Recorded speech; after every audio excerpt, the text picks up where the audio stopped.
नमस्कार। Astrology pro channel में मैं दीपक लोहनी आपका हार्दिक स्वागत करता हूं। आज मैं आपको बताऊंगा कि आखिर चंद्र कुंडली में अगर मंगल चंद्र से अलग अलग भावों में विराजमान रहते हैं तो उसका हमारे जीवन पर क्या प्रभाव पड़ता है।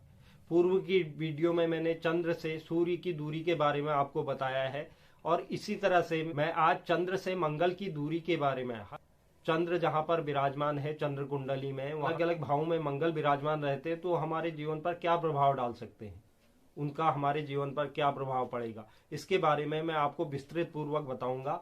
और इसके अलावा यह भी समझाने का प्रयास करूंगा कि इसे हम किस तरह से देख सकते हैं, इसमें हम क्या विचार कर सकते हैं और वह हमारे जीवन के किन किन क्षेत्रों को प्रभावित कर सकते हैं और क्या शुभ फल देंगे क्या अशुभ फल देंगे, इसके बारे में मैं आज आपको विस्तार पूर्वक बताऊंगा। तो आप मेरे साथ पूरे वीडियो में बने रहें और चलते हैं अगले अध्याय की ओर। चलिए चलते हैं आज के कार्यक्रम में।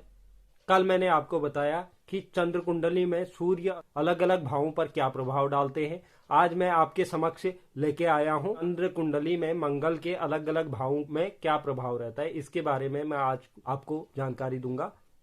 अगर किसी जातक के चंद्र कुंडली के प्रथम भाव में चंद्र के साथ मंगल विराजमान रहते हैं तो ऐसा जातक लाल नेत्रों वाला होता है और ऐसे जातकों को रक्तस्राव का जो विकार होता है वह भी पाया जाता है। और इसके अलावा लाल शरीर वाला ऐसा व्यक्ति होता है जिसका शरीर एकदम लाल हो जाता है। तो यह सब चंद्र कुंडली में प्रथम भाव में बैठे मंगल के कारण यह सब होता है। अब बात करते हैं कुंडली के द्वितीय भाव में। अगर चंद्र कुंडली के द्वितीय भाव में मंगल विराजमान रहते हैं तो वह जातक के जीवन में क्या प्रभाव डालते हैं। अगर यहाँ पर द्वितीय भाव में मंगल विराजमान रहते हैं तो ऐसे व्यक्ति में पृथ्वी का अधिपति बनने की क्षमता रहती है। अगर किसी के चंद्र कुंडली के द्वितीय भाव में मंगल विराजमान रहते हैं तो ऐसे व्यक्तियों के पुत्रों की खेती करने में रुचि ज्यादा होती है। और अगर चंद्र कुंडली के तृतीय भाव में मंगल विराजमान रहते हैं तो वह उस व्यक्ति के भाइयों की संख्या में वृद्धि करते हैं, क्योंकि यह जो तृतीय भाव होता है यह भाई पराक्रम यह सब इसी से गणना की जाती है। तो अगर इस भाव में आकर खुद उनके स्वामी अगर बैठ जाएं तो ऐसे व्यक्तियों के भाइयों की संख्या अधिक होगी और ऐसा व्यक्ति अच्छे स्वभाव वाला रहता है और निरंतर खुश रहता है। ऐसा व्यक्ति यहाँ पर बैठकर मंगल उसे अच्छा स्वभाव देते हैं और खुशी प्रदान करते हैं।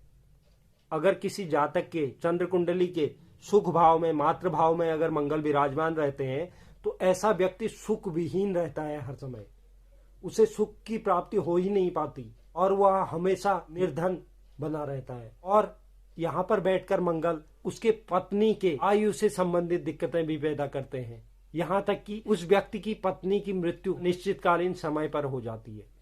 तो यहाँ पर बैठकर मंगल अशुभ परिणाम देते हैं। और अगर किसी जातक के चंद्र कुंडली के पांचवें भाव में मंगल विराजमान रहते हैं तो ऐसे जातकों को वह पुत्र संतति नहीं होने देते हैं। और अगर हाँ स्त्री के लग्न में मंगल पड़े तो वह अवश्य ही संतान का अभाव कराते हैं। अगर जन्मकाल से चंद्रमा के षष्ठम भाव पर मंगल विराजमान रहते हैं तो ऐसा व्यक्ति अधर्म के प्रपंच में आसक्त होकर मनुष्यों से शत्रुता करने वाला और सर्वदा रोगों से पीड़ित, यहाँ पर बैठे हुए मंगल उसे रोग भी दिलाते हैं। अब बात करते हैं चंद्र कुंडली के सप्तम भाव। अगर जन्म काल में चंद्र कुंडली के सप्तम स्थान पर मंगल हो तो मनुष्य खराब स्वभाव की स्त्री को प्राप्त करता है। ऐसी व्यक्ति की स्त्री का स्वभाव अच्छा नहीं होता है, वह लड़ाई झगड़े में रुचि रखने वाली और इसके अलावा अपशब्द का प्रयोग करने वाली ऐसे व्यक्ति को ऐसी महिलाएं मिलती हैं। अगर कुंडली के अष्टम भाव में अगर चंद्र कुंडली के अष्टम भाव में अगर मंगल विराजमान रहते हैं तो ऐसा व्यक्ति जीवों को मारने वाला, जीवों की हत्या करने वाला, पाप करने वाला, महापाप करने वाला और अच्छे स्वभाव से रहित और झूठ बोलने वाला ऐसा व्यक्ति होता है अगर इस भाव पर अगर चंद्र कुंडली में मंगल विराजमान होते हैं। तो अगर कुंडली के नवम भाव में मंगल स्थित हो तो मनुष्य को धनवान और जो उसकी पुत्र संतति होगी वह बहुत लेट होती है, आयु के आधे से ज्यादा समय निकल जाने के बाद। या तो आप उसे ये भी समझ सकते हैं कि वृद्धावस्था के समीप उसे पुत्र प्राप्ति होती है। और अगर चंद्र कुंडली के 10वें भाव में अगर मंगल विराजमान होते हैं, यहाँ पर बैठे हुए मंगल व्यक्ति को बहुत शुभ फल प्रदान करते हैं। जो हम बोलते हैं कि द्वार पर हाथी घोड़ा खड़ा है, वह स्थिति यहाँ पर बैठे हुए मंगल ही प्रदान करते हैं। अगर जन्म काल के एकादश स्थान में मंगल हो तो वो मनुष्य को राज दरबार में प्रसिद्ध और यश और रूप से संपन्न बनाते हैं। यहाँ पर बैठकर व्यक्ति को यश रूप में संपन्न बनाते हैं। अब बात करते हैं कुंडली के 12 भाव, जो अंतिम भाव है, उसमें अगर चंद्र कुंडली में 12 भाव में मंगल विराजमान रहते हैं, ऐसा व्यक्ति सबको कष्ट देने वाला होता है। यहाँ पर बैठकर मंगल उसे इस प्रवृत्ति का बना देते हैं कि वह हर व्यक्ति को कष्ट प्रदान करता है।